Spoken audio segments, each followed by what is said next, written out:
अक्सर हमारी ज़िंदगी ना बहुत दौड़ भाग में गुजर रही होती है। घर के काम, बच्चों की ज़िम्मेदारियाँ और कभी-कभार ऐसा लगता है कि हम अपने लिए ना लम्हा भी निकाल नहीं पाते हैं। लेकिन जब इंसान को ना 1 हफ़्ता सुकून का मिल जाए ना, तो ये हफ़्ता सिर्फ़ नींद पूरी करने या फ़ारिग बैठने के लिए नहीं होता, बल्कि दिल और दिमाग को ना रिफ़्रेश करने का भी एक बहुत ही बेस्ट मौका होता है। अस्सलाम वालेकुम, welcome back to my channel. उम्मीद करती हूँ मेरी सारी बहनें बिल्कुल ठीक-ठाक होंगी। अल्हम्दुलिल्लाह मैं भी बिल्कुल ठीक-ठाक हूँ। आज का व्लॉग शुरू हो रहा है सुबह के टाइम से और इतनी खूबसूरत बारिश लगी हुई थी सुबह के टाइम पे और आज के सुबह का आगाज़ जो था ना वो अम्मी के घर से हो रहा था। अच्छा, कल शाम में ना मैं अम्मी के घर चली गई थी क्योंकि फ़ातिमा की खाला आई हुई थी अम्मी के घर पे और उसने वीडियो कॉल पे फ़ातिमा को बता दिया था कि मैं आई हुई हूँ और जब वो आई हुई और फ़ातिमा वहाँ पे ना हो, ऐसा हो नहीं सकता। फ़ातिमा मुझे तंग करने लगी और फिर मैं रात के टाइम पे ही ना इसको लेके अम्मी के घर चली गई थी। अच्छा, अम्मी का घर वो वाहिद घर है ना, यानी आप जिस भी मौके पे चले जाएँ, जिस भी टाइम पे चले जाएँ, सुबह है, दिन है, रात है, चाहे जो भी टाइम है ना आप चले जाएँ ना, तो एक तो माँ-बाप के मुँह पे मुस्कुराहट जो होती है वो देखने वाली होती है। दूसरी बात ये है कि आप उनके घर पहुँचती ना बहुत सुकून और इत्मीनान महसूस करते हैं। अच्छा, ये वो वाहिद घर होता है ना कि जहाँ पे पहुँचते ही ना कोई आपसे ये नहीं पूछता है कि क्यों आए हो, कब आए हो, कैसे रहोगे, कितने दिन रहोगे। यानी जब दिल करता है आप उठ के चले जाओ और आपको वो इत्मीनान महसूस होता है जो कहीं भी महसूस नहीं होता। अच्छा, नाश्ता फिर सुबह के टाइम पे स्पेशल बनना था क्योंकि बारिश भी बहुत ज़बरदस्ती हो रही थी, तो अब्बू की फरमाइश पे बहुत मज़ेदार सा नाश्ते की तैयारी यहाँ पे हो रही है। चूँकि हम लोग रात में ही चले गए थे सिस्टर और मैं, तो अब्बू ने रात में ही बोल दिया था कि सुबह नाश्ता जो है ना मैं बाहर से लेके आऊँगा हलवा पूरी का। तो सुबह जब हुई तो इतनी ज़बरदस्त बारिश लगी हुई थी, तो फिर मैंने और सिस्टर ने अब्बू को मना कर दिया कि आप कोई नाश्ता लेने नहीं जाएँगे, इंशाल्लाह वही नाश्ता हम लोग खुद घर पे बना लेंगे। तो बस फिर अम्मी ने चने बॉयल करके रखे हुए थे और जल्दी से फिर मैंने यहाँ पे चने वगैरह बनाए और साथ ही जो है सिस्टर ने यहाँ पे पेड़े वगैरह बनाए, मैदा वगैरह गूँधा और साथ ही अम्मी ने जो है ना एक तरफ हलवा बनाना शुरू कर दिया। तो जल्दी-जल्दी से गरमा-गरम पूरियाँ बनाई और जब ऐसा मौसम हो और फिर अपने भी आपके साथ हों और इतने ज़बरदस्त सा आपको नाश्ता मिल जाए तो क्या कैफ़ियत होती है। ये सब तो वही बहनें अंदाज़ा कर सकती हैं जो इस चीज़ से गुज़रती हैं। यानी अपनों का करीब होना, अपनों का पास होना मना भी अल्लाह की एक नेमत है, एक रहमत है। ये भी जो है ना एक वो कहते हैं ना कि एक बहुत ही बड़ी ब्लेसिंग है। ये ना कई लोग ऐसे होते हैं जिनके पास ना सब कुछ होता है लेकिन ये रिश्ते नहीं होते हैं। तो फिर ये रिश्ते जो है ना मुझे लगता है कि इन सब चीज़ों से ज़्यादा जो है ना वो बाज़ी ले जाते हैं। तो बहरहाल जनाब यहाँ पे गरमा-गरम पूरियाँ बन रही हैं और साथ ही जो है ना अम्मी जो है वो हलवा बना रही हैं। मज़ेदार सा नाश्ता करेंगे और आज जो है ना फ़ातिमा ने स्कूल भी जाना है। ये ऐसा आज ही हो गया है कि वर्किंग डे में मैं इसको ले आई हूँ और अब मैं देखती हूँ कि स्कूल जाने के लिए कितने बहाने लगते हैं क्योंकि बच्चे जो होते हैं ना वो फिर अपने करीबियों को जब देख लेते हैं ना तो फिर क्या करते हैं कि उनका दिल होता है कि किसी तरीके से नाना नानी के लाड मिल जाए और छुट्टी मिल जाए। तो बहरहाल मैं जो है ना यही सोच रही थी कि बिल्कुल छुट्टी तो भाई किसी सूरत नहीं मिलने वाली है, स्कूल तो जाना ही जाना है। तो बस जल्दी से नाश्ता वगैरह करेंगे और उसके बाद मैं सोच रही थी कि मैं फ़ातिमा को ड्रॉप करूँ स्कूल में बाबा के साथ और फिर मैं जनाब जाऊँगी अपने घर पर। तो बहरहाल यहाँ पर जब बस जल्दी जल्दी से गर्मा गर्म पूरियाँ बनाएंगे और नाश्ता करेंगे और फिर उसके बाद चलेंगे घर पे। तो जनाब आप बहनों से गुजारिश ही है जो पहली मर्तबा मेरी इस वीडियो को वॉच कर रही हैं, पहली मर्तबा आई हैं, मेरे चैनल को सब्सक्राइब कर दीजिए क्योंकि बहुत सारी बहनें मेरे चैनल को बगैर सब्सक्राइब किए देख रही हैं। तो आप वीडियो देख ही रही हैं, तो मेरी वीडियो से इंशाल्लाह आपको बहुत मोटिवेशन मिलेगी। जब भी वीडियो पे आएंगे कुछ ना कुछ सीख के जाएंगे। तो बहुत अच्छे से व्लॉग, बहुत अच्छी सी वीडियोज़ के लिए मेरे इस प्यारे से चैनल को सब्सक्राइब कर दीजिएगा। अच्छा, नाश्ता वो चीज़ है ना, कभी कभी मेरा दिल चाहता है कि कोई बैठा हो साथ करने के लिए, साथ गपशप करें और साथ गर्मा गर्म नाश्ता करें ना, तो फिर मज़ा भी आता है। और कभी-कभी जब मैं अकेली होती हूँ ना घर पे, तो ऐसा भी होता है कि नाश्ता ना ही बनाने को दिल कर रहा होता है और ना ही करने को दिल कर रहा होता है।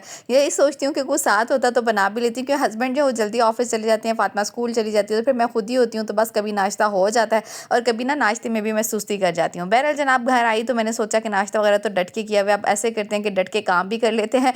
और ना कुछ काम ऐसे होते हैं ना रूटीन में कि आप जो है ना काफ़ी दिनों से उसको डिले कर रहे होते हैं कि कर लेंगे, हो जाएगा, बहुत मुश्किल है, बहुत टाइम लग जाएगा। तो मेरे साथ भी ऐसे ही कुछ सीन था, तो मैंने कहा चलें आज ऐसे करते हैं ना कि फ़ातिमा के जो बाबा के कपड़े हैं ऑफ़िस के उनको प्रेस कर लेती हूँ मैं, क्योंकि ना फ़ातिमा की और इसके बाबा की रूटीन जो है ना वो इस तरह की हो गई है कि मुझे इनको इकट्ठे ही सुबह भेजना पड़ता है। वो ऑफ़िस चले जाते हैं और फ़ातिमा स्कूल चली जाती है और उसी टाइम पे ना मेरे लिए बड़ी खपार सी बनी होती है कि मैंने फटाफट से उनके कपड़े भी प्रेस करने हैं, नाश्ता भी बनाना है, फ़ातिमा का लंच पैक करना है और बाकी के सारे काम भी देखने हैं।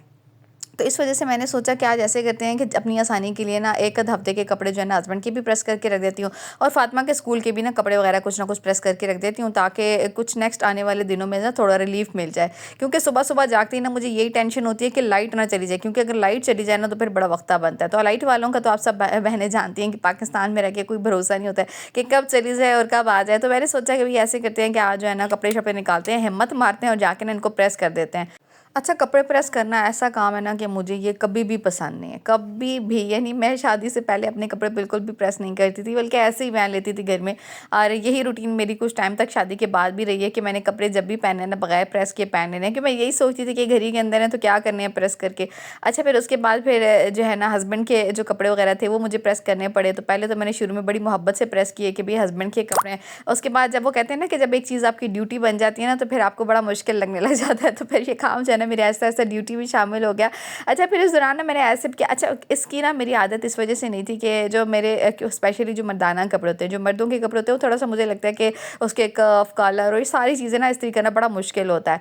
तो औरतों के कपड़े तो होते हैं बिल्कुल सीधे साधे थे, तो फ़ौरन से इस्त्री हो जाते हैं। अच्छा, इससे पहले जब मेरी शादी नहीं हुई थी ना तब तो अब्बू और भाइयों की आदत थी कि वो अपने कपड़े खुद ही इस्त्री करते थे। यानी कोई वक्त है ना अम्मी को होता था ना हम बहनों को होता था, लेकिन हस्बैंड के कपड़े तो भी शादी के बाद खुद ही इस्त्री करने थे। अच्छा, कुछ टाइम मैंने ना इस आदत से हस्बैंड को बोला कि भाई ये आदत मैं नहीं अपना सकती हूँ, आप बाकी सारी ड्यूटीज़ मुझे दे दें लेकिन ये कपड़े प्रेस करने वाली ड्यूटी ना आप खुद ही सर अंजाम दें। तो कुछ टाइम तक ना उन्होंने खुद भी ये ड्यूटी दी है, लेकिन फिर उसके बाद ना फिर जब मैं उनको देती थी ना इतनी एफर्ट करते हुए कपड़ों के साथ कि एक एक जो है ना वो लाइन बिठाना, और फिर मैंने उनसे बोला, मैंने कहा भी आप रहने दें, मैं खुद ही आपको इस्त्री कर दिया करूँगी, क्योंकि उन्होंने भी शादी से पहले ना कभी इस्त्री नहीं किए थे। अच्छा, एक तरफ पे मैंने क्या किया कि टाइम पास करने के लिए ना नात लगा लिए, यहाँ पे मैं साथ साथ जो है ना नात वगैरह सुनूंगी ताकि मेरा टाइम जो है ना वो बहुत अच्छा सा पास हो जाए, और साथ ही जो है ना ये जो ढेर मैंने लगाया हुआ है कपड़ों का इनको भी प्रेस कर लेती हूँ। तो बहरहाल मैं आपसे बात ये करी थी कि भाई फिर मैंने उनसे बोला कि आप जो है ना मुझे ही दे देंगे। अक्सर मैं उनके कपड़े भी थे ना शादी से पहले उनकी बहन इस्त्री करती थी और या फिर अम्मी इस्त्री कर देती थी, तो उनको भी इतनी को ख़ास आदत नहीं थी। लेकिन फिर भाई मुड़ जोड़ के वो कहते हैं ना कि वो औरत को जो है ना वो सफ़र करना पड़ता है। तो मैंने कहा चले आप छोड़ दे भैया, आपकी ये आदत जो है ना, आपकी ये जो काम है ना आपका, ये भी मैं ही कर देती हूँ। तो बहरहाल फिर जनाब कुछ ड्यूटीज़ ऐसी होती हैं जो आपको पसंद नहीं भी होती हैं, लेकिन शादी के बाद ना आपको उनको अपनाना पड़ता है, और जो है फिर जब अपना लेते हैं आप तो फिर वो आपको कुछ टाइम तो मुश्किल लगती है, लेकिन फिर आपकी आदत का आपकी ज़िंदगी का हिस्सा बन जाती है, आपकी एक आदत बन जाती है। बहरहाल जनाब बहुत सारी गपशप हो रही है यहाँ पे, और जल्दी जल्दी से मैंने सोचा कि बस कपड़े शपड़े भी प्रेस कर लेते, और सोचा कि आज फातिमा के भी ना कुछ ड्रेसेस वगैरह प्रेस कर दूँ। और हाँ, कुछ कमेंट्स के जवाब भी देने थे, मैंने सोचा कि चलिए आज के व्लॉग में दे देती हूँ। कुछ पहले पूछ रही थी कि आप एडिटिंग कैसे करती हैं। भाई एडिटिंग मैं खुद ही करती हूँ, और मैंने कोई ना तो कहीं से सीखा है और ना मुझे करने आती थी। बस हस्बैंड ने इतना ही बताया था कि कैपकट ऐप जो है ना उसमें एडिटिंग होती है, तो उन्होंने डाउनलोड कर दिया था, और मैंने फिर उसमें आहिस्ता आहिस्ता जो है ना वो खुद ही देखा कि कौन सा ऑप्शन किस मकसद के लिए है, आवाज़ किस तरह से कम होगी, क्लिप किस तरह से जोड़ेंगे, ये वो करते कराते जो है ना थोड़ा बहुत आएगी। और मैं आपको बताऊं कि मुझे ना इन चीज़ों में बिल्कुल भी इंटरेस्ट नहीं है, कंप्यूटर में या फिर मोबाइल्स में, और इनकी वो कहते हैं ना एक डीप एक चीज़ को समझना कि फ़लाँ ऐप है, फ़लाँ ये है, फ़लाँ वो है, तो मुझे इस चीज़ में बिल्कुल भी इंटरेस्ट नहीं है, और ना ही मुझे जो है ना इतनी समझ है इन चीज़ों की। लेकिन यह है कि जब आप एक काम ना पकड़ लेते हैं ना तो फिर उसमें आपको जब एक्सपर्ट बनना होता है ना तो कुछ ना कुछ सीखते हैं, तो आप तभी एक्सपर्ट बनते हैं। तो सीखना जो होता है ना वो औरत ने खुद ही होता है। मर्द जो है ना उनके लिए एक अलग स्ट्रगल है अगर वो बाहर काम कर रहे हैं, और औरत अगर घर में बैठ के काम कर रही है ना तो उसके लिए एक अलग स्ट्रगल है। और ये जो सीखने का अमल है ना, आप यकीन जाने कि जब से इंटरनेट आया है ना तो मुझे लगता है कि ये सब चीज़ें ना हमारे लिए बड़ी आसान हो गई हैं। आप यूट्यूब पे देखें एडिटिंग किस तरह से करते हैं, और मैं भी आपको बताऊं कि मुझे भी किसी ने सिखाई नहीं है, बस ऐसे ही वो कहते हैं ना कि वो पंगे दे दे के तो बस आ ही गई है एडिटिंग मेरी भी। और साथ में आपने बात की थी थंबनेल की, तो वो भी मैंने आपको बताया था कि मैं कैनवा ऐप से करती हूँ, थंबनेल भी बनाती हूँ। तो वो भी मुझे अच्छा स्टार्ट में जो है ना वो हस्बैंड बना के देते थे, और उन्होंने मुझे जो है ना वो डेली बेसिस पे मुझे ना इनके मिन्नतें तरले करने पड़ते थे कि आप बना दें, तो वो भी बना के दे देते। और उसके बाद फिर ना मैंने भी एक दिन उनको बैठ के देखा भाई ये क्या करते हैं, किस तरह से बनाते हैं, पिक्चर्स वगैरह शेयर कर दी उनको, अपने फ़ोन पे बना के मुझे सेंड कर देते थे। तो मैंने कभी मैं देखूँ तो सही कि ये बनता किस तरह से, मेरे से तरले नहीं होते भाई। फिर उसके बाद मैंने जनाब चेक किया कि इस तरह से बनते हैं, हाँ ठीक है, ये कलर्स लगाते हैं, इस तरह से जो वर्ड्स हैं वो बड़े होते हैं, इस तरह से छोटे होते हैं। तो मैंने कहा भाई आज के बाद जनाब मैं जो है ना अपना थंबनेल भी खुद ही बनाऊँगी तो ये है कि छोटी छोटी चीज़ें जब आपने ना है ना उन पे लॉन्ग टाइम तक चलना है ना, तो मुझे लगता है कि वो फिर किसी की मोहताजी से बेहतर है कि आप खुद ही ना उस चीज़ को सीख लें।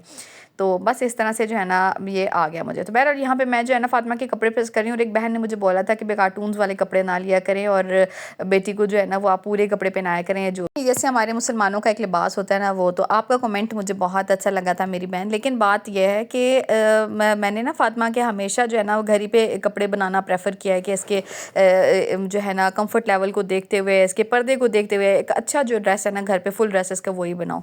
लेकिन ना फातिमा बहुत जल्दी कपड़े गंदे कर देती है। अब ये ड्रेस इसका धुला हुआ है, लेकिन ये है कि अभी भी मुझे लग रहा है कि ये गंदा है। तो फिर मैंने सोचा कि इसको धोने के लिए रखती हूँ। अब मैं अगर बात करूँ लॉन स्टफ़ के कपड़ों की, जो बच्चों के हम लोग घर पे बनाते हैं, फ्रॉक वगैरह या सूट्स वगैरह, तो उसका ये मसला होता है ना कि हम उनको बार-बार धोएँ, क्योंकि बच्चे जो है ना वो बहुत कपड़े गंदे करते हैं और बार-बार गंदे करते हैं। अब लॉन स्टफ़ के कपड़े ऐसे होते हैं ना, इनको हम लोग बार-बार धोएँ ना तो उनकी शक्ल ही बिल्कुल मारी जाती है। ऐसे लगता है कि पता नहीं कितने टाइम के घिसे हुए कपड़े हैं जो आप पहन रहे हैं। यानी बच्चों के ऐसे होते हैं ना कि अगर आप रोज़ धो रहे हैं ना, बेशक आप उनको हाथ से धो लें या जैसे भी धो लें ना, उनके कलर बहुत जल्दी फेड हो जाते हैं।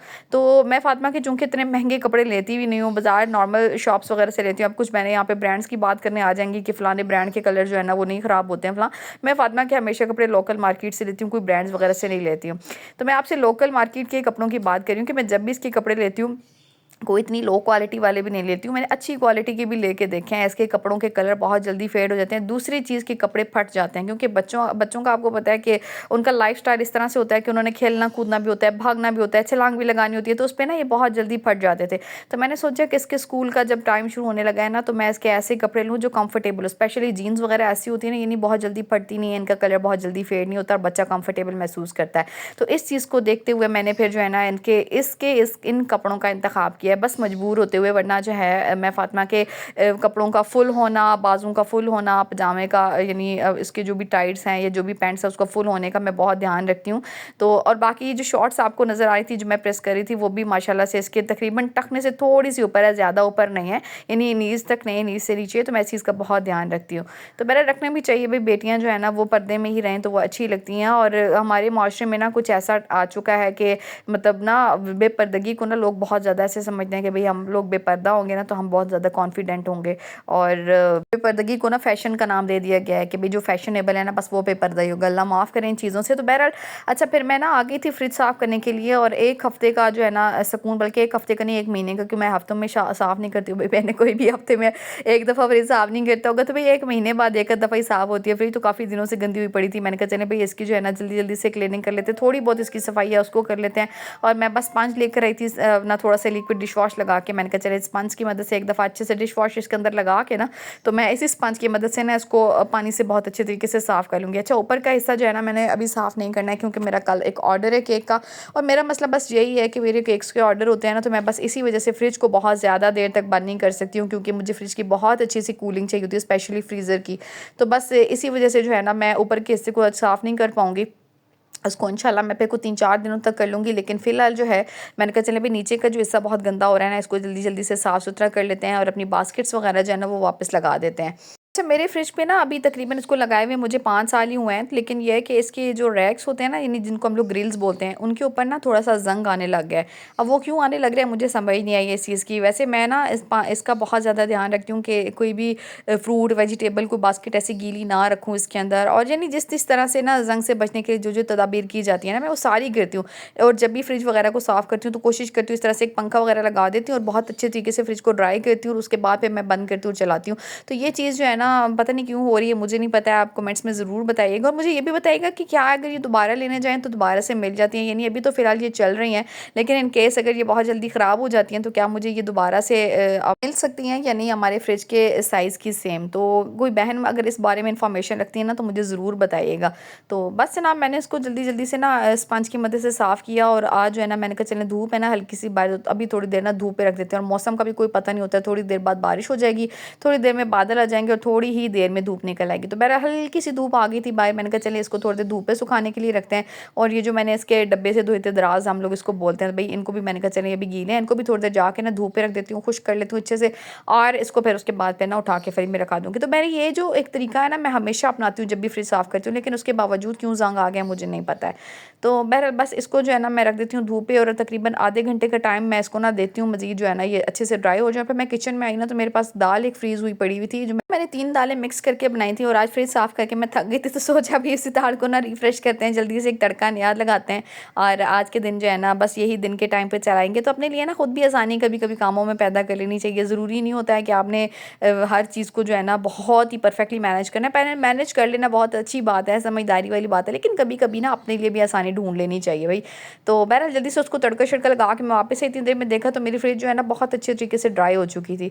मैंने कहा चलें भई ऐसे करते हैं कि इनके अंदर वापस अपने रैक रैक्स वगैरह लगाते हैं और साथ ही जो है ना अपनी वेजिटेबल की टोकरियाँ जो एक्स्ट्रा थी उनको खाली किया और थोड़ी बहुत जो सफाई वगैरह थी उसकी वो की। और मेरे दरवाजे में जो सामान वगैरह है ना बस वो ज़्यादा है, लेकिन यह है कि ज़्यादा गंदगी नहीं थी, तो इस वजह से मैंने उनको सफाई नहीं की। साफ़ थे वो, इतने ज़्यादा कोई उसमें कचरा वगैरह नहीं था।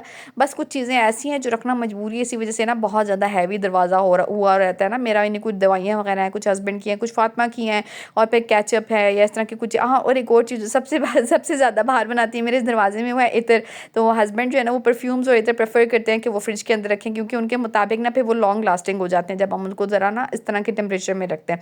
तो फिर भाई इसमें कितनी सदाकत है मुझे नहीं पता, बस एक बात ही मैंने कहा चलिए आपके साथ शेयर कर देती हूँ। उसके बाद फिर जनाब मैं आ गई थी, जल्दी से सामान अपने जो फ्रिज का निकाला हुआ था उसको वापस लगाया और बस जनाब फिर इसको बंद करते हैं और खाना शाना खाते हैं।